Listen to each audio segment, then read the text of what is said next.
Hey everyone, Dr. Bird here, and we are going to be moving beyond financial planning towards financial statements. These are important because they help set the stage to increased financial wellness.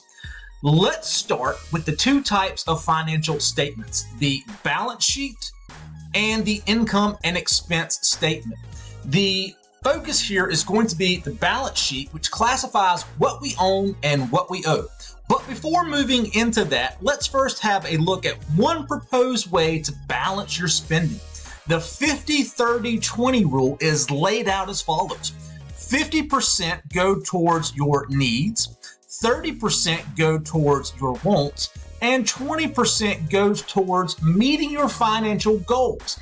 The last part is perhaps the most important, as this area is what will help you to not live paycheck to paycheck and set up a more secure future for yourself and others around you. It's this area that we will be specifically targeting later in this series of short videos. Now, let's dive into the balance sheet. There are three principal components of the balance sheet: assets, liabilities, and net worth. Assets are the things you own, liabilities are the things you owe, and net worth is what you have left after paying off your liabilities. We can see here how to derive net worth by taking total assets and subtracting total liabilities from that. Now, the neat thing about the balance sheet is that it's about balance. Net worth and liabilities show up on one side of the balance sheet. Be sure to check out the example balance sheet in Module 1 of this course. And assets show up on the other side. All this means is that your total assets must equal your total liabilities and net worth. Have a look at this simple example. We have $200,000 in assets.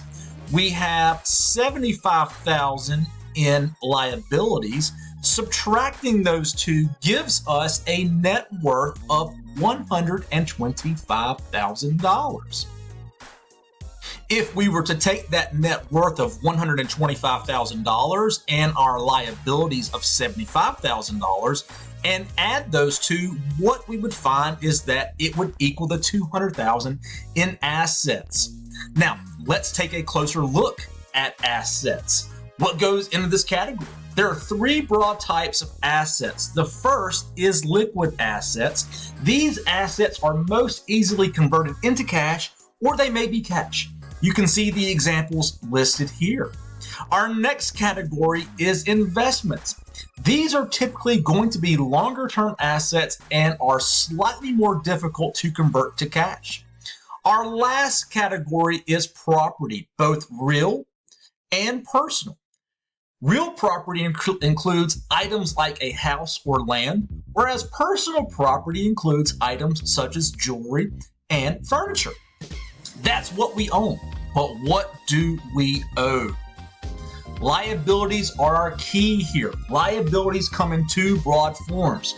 You have current liabilities or short-term liabilities, and you have long-term liabilities. Under short-term, we consider things that we owe within a year.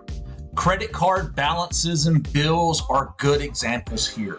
With long-term liabilities, we are concerned with things that we owe over a longer period of time. A 30-year mortgage, car loans, and student loans are all good examples of long-term liability. Let's have a look at a balance sheet that includes all the items we've just seen.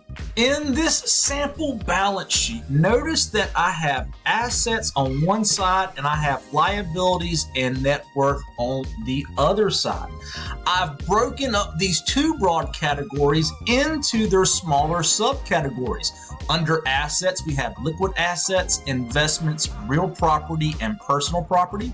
Under liabilities, we have our current or short-term liabilities and our long-term liabilities. Then I've gone ahead and added in all of the individual items that can go under liquid assets. There may be more. I've put in all the items that go under investments here. And again, we have an other because there may be more. We've done our real property and we've done our personal property as well.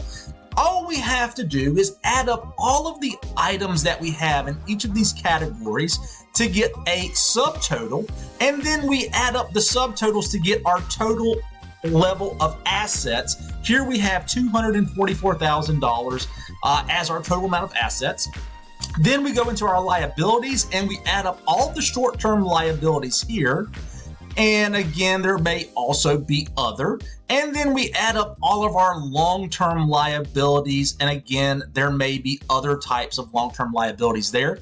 Get our subtotals, add up those subtotals to get our total liabilities. Now notice that my total assets are greater than my total liabilities, which means if I subtract those liabilities from my assets, I have a net worth of $93,000. No, that's not my actual net worth. Now, the neat thing here again, because this is a balance sheet, you take your total liabilities and you add your net worth to that, and you see that the liabilities plus net worth equals your assets, so you know that your balance sheet is in balance.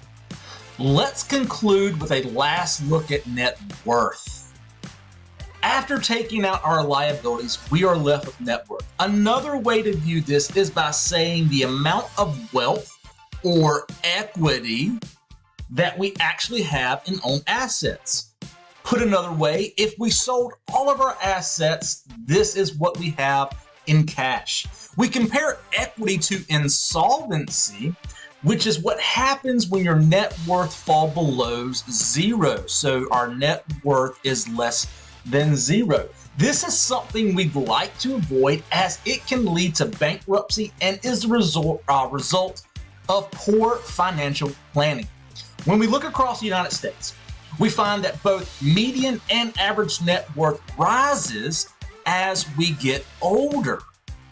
This shouldn't be surprising, as income increases as you get older, and so does your accrual of assets and paying down of liabilities. Another thing to keep in mind when viewing this table is that long-term financial planning is an integral part of growing your own net worth to promote overall financial health and wellness. Be sure to manage the money you have so you too can have an increasing net worth as you grow older. All right, that's it. I hope you have enjoyed it, and I'll catch you in the next short.